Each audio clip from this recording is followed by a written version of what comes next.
What's good, YouTube? We're back with another video, and today we're going to be talking about builds, but not just any builds. We're going to be talking about the most OP ones in NBA 2K19. So keep in mind, before we get into this ranking or list that I've put together, this is my opinion, but for the most part I can guarantee that most of you will agree with my list. Now the ranking, like the order, I don't know if you'll agree with that, but I'm almost 100% sure that everybody can agree with these three builds being the most overpowered in the game. Now this might kind of sound like a rant video. Hopefully it won't. I'm trying not to, but these builds actually, you know, they can just bring the worst out of you sometimes when you're playing this game, especially this top build. All right, so I'm not gonna waste a whole bunch of time. I'm just gonna get right into the list, and I hope you guys enjoy the video. At number 3, I have a build that at one point I would have called the best build in the game, or at least the most OP, but it's taking a step back only because I know how to guard it better than I did before, and the other two builds ahead of it are just that much more overpowered. All right, but at number 3, I have the pure stretch big. So as everybody can agree, this is one of those builds that can give you hell if you're playing against a bum who's using it or an elite player, honestly, simply because they can shoot over people. So if you don't jump, then you're not going to get a contest. So just using the stick nowadays against a shooter is not going to work, and you're probably going to get wet up. So that's not really an option. You have to jump because of this, just because of how OP this build is. All right, so I'm gonna show you guys how to make it as well. If you're gonna use a stretch big, you have to make him 7 feet. If you don't make him 7 feet, then I don't know, it's kind of pointless, because the best thing about it is to shoot over people. So for the weight, I recommend going almost the lowest, honestly, just so you have that speed, because you're not going to be rebounding, you're not going to be boxing people out half the time, you're not going to be doing any of that stuff, at least with the right lineup. Your job is literally to catch and shoot on anybody in front of you. So I always say make him like the lightest weight. You can go like 215, 220-ish if you really want to, but I would just go like 210. All right, so for those of you who are wondering like where I got the idea from this stuff, this is just me looking at the top YouTubers with these builds, because I don't have any of these that are on this list, and just seeing how they made their players and seeing like why it's important and why it's so OP. Lastly, I recommend doing the shortest wingspan. That way you have a 90+ 3-pointer before you get takeover. So once you get that +10, you probably have like 100 or whatever the number goes to. And look, that just makes you that much more OP and able to shoot over people whenever you want. So I highly recommend doing the shortest wingspan. Plus, you don't really lose anything by doing this. This build is not to really play defense or anything like that, even though it can for some reason. It doesn't really have a problem guarding people. So you don't lose anything by doing it the shortest wingspan. Don't worry about defense. Just think about shooting over people. That's the goal. So just think about it. A stretch big is a 7-foot build that can shoot over basically anybody. So most of the stretch bigs usually have a jump shot base like base 11, Tim Duncan, or Aldridge, something like that, right? So it's like a high arc and release. So they can shoot over anybody because they jump so high, and then they'll mix in a release like Larry Bird or something like that that's just high arcing. So there's literally nothing you can do to contest them if you're not literally all over them, top to bottom, catch and release. Like that's the only way to stop them. And even at that point, they'll still get the shot off. So like I played twos before with my friend Mikhail, who's a 7'3" slashing rebounder, and he's been shot on by a stretch before, like when we had to switch on defense or something like that. So that build, it just goes to show you how big of a problem it really is, especially since the contest system in the game is so bad. Like if you don't jump at someone, then you're not gonna contest them. Simple and plain. At least not the stretch big. So that's why it's number 3 on my list, and that's why it's just so damn OP. At number 2, I have a build that, look, every time I do a build video, this build just seems to climb higher and higher on my list, and I don't know, it's just for different reasons, and that is the pure lockdown. So I would make this build as a shooting guard. I feel like it's better that way. You don't really be worried about height. It can really clamp up 1 through 5. Even at 6'8" shooting guard, it can seriously, it can clamp up 1 through 8.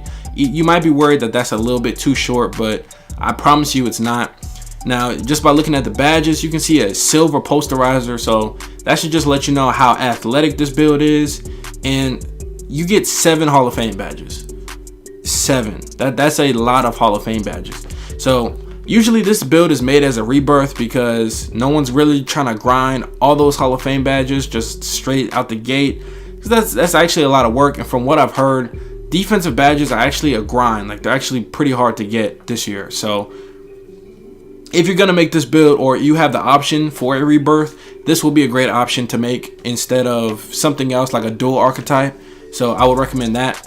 But height 6'8". Now for the weight, I would recommend going lowest wingspan, or lowest weight, sorry. I would recommend going the lowest weight or something pretty close to it. So you don't, of course you lose box out and a little bit of strength and stuff like that, but this build's badges alone are why it's that OP. It's not so much the ratings, because the still rating and shot contest, I would say, but aside from that, you don't really need to be worried about strength and rebounding and all that, because with a max wingspan and the shot contest and the athleticism that this build has, it can grab boards, it can shoot the ball, it can do everything. This is a do everything build, kind of like how the point forward build was last year. The only thing this build can't do is dribble, but aside from that, look, you get a good player on this build. I don't know, man, it's a wrap for the most part. So look, the reason why this build cracks at that number 2 spot is because it's a do-it-all build, and honestly, it really shouldn't be. Because if you think of a lockdown defender in the NBA such as Andre Roberson, right? He can't dribble, he cannot shoot, he can't shoot to save his life. Like, people wave him off and say hell no when he shoots the ball. He can't do anything. He's a little bit athletic, of course, which lockdowns are, and he can play fantastic defense, but he can't do anything else. But on 2K, that is not the case. Lockdowns can shoot, they can clamp up anybody, they can grab boards, they can literally do everything except for dribble. All right, but honestly, you can go to the 1v1 court, mess around with that left stick, get a little sneaky little dribble in, and just run past your man anyway, so that really don't even matter. But in my opinion, the lockdown is just it's way too overpowered, especially with that 99 shot contest, because honestly, look, like I was just saying with the stretch, how you have to jump at people and do the most, because of the lockdown's badges and the ratings, like the 99 steal, they don't really have to do much. Honestly, it seems like if they're just standing there, they can get a stronger contest, even though they shouldn't. Like, in my opinion, the way it should work is if they contest late, they should still get like a stronger shot contest, but sometimes they don't do anything at all and they can still affect your shot. That's the problem that I have with it. But look, overall, I think we can all agree this is a top 3 OP build in the game. You might not think it's number 2, but look, man, this build OP as hell. Now, last but not least, we have the most overpowered build in the game. So for those of you who have played King of the Court, you might know what I'm talking about.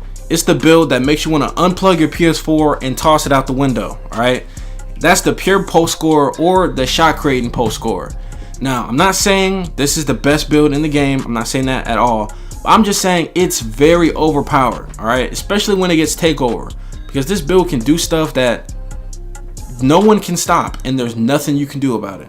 So you see the badges. Now, this build is probably one of the more stacked ones when it comes to badges on the game. It actually gets a lot of really good badges. I don't know how it gets dime or silver, but it has it. That's crazy, right? So, I mean, just think about if this build is in the paint and it's being double teamed, it can literally kick out to a shooter and, you know, give them a boost to their shot. It's just crazy. But this build, look, the badges are nice. I'm not gonna lie. This build is actually a very nice build, but it's just in game, it can do things that just cannot be guarded, and that's why it's just super unfair. But I'm gonna keep showing you guys the specs. For the height, you gotta go 7 foot. If you didn't see before, I made this a power forward. It's always best to make this a power forward. Now, you can go 7 foot or you can go 6'11". I've seen people say either or. I'm not sure which one's better. I'm gonna just go with 7 foot, just that way it's harder to contest a shot, which is like one of the biggest things with this build.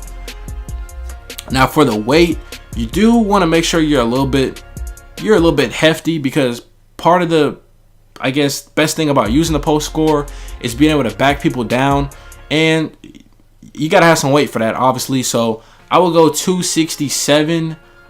I will go anywhere between 265 and 270.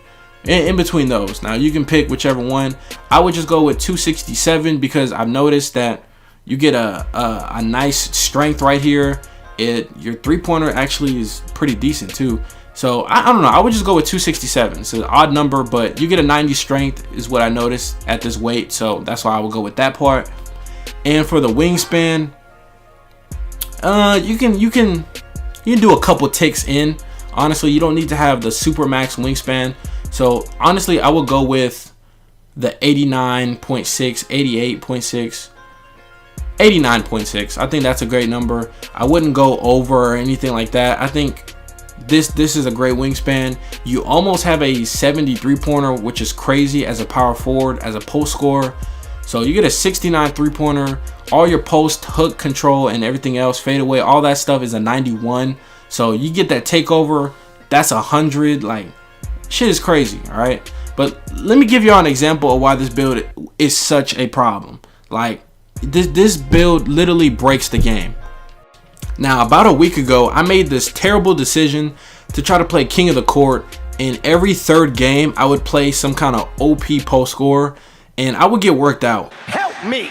And there was literally nothing I could do about it. Help me!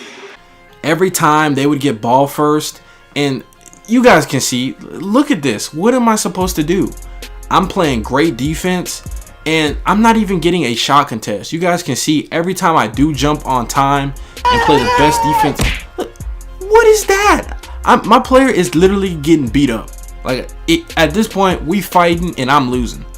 So just think about it. Whenever they don't have takeover, they can do the L2 cheese to just speed boost around you till they get their takeover. And then once they do get the takeover, they're literally just going to do everything I showed you in the clip before. And that's why the post score, in my opinion, is the most overpowered build in the game.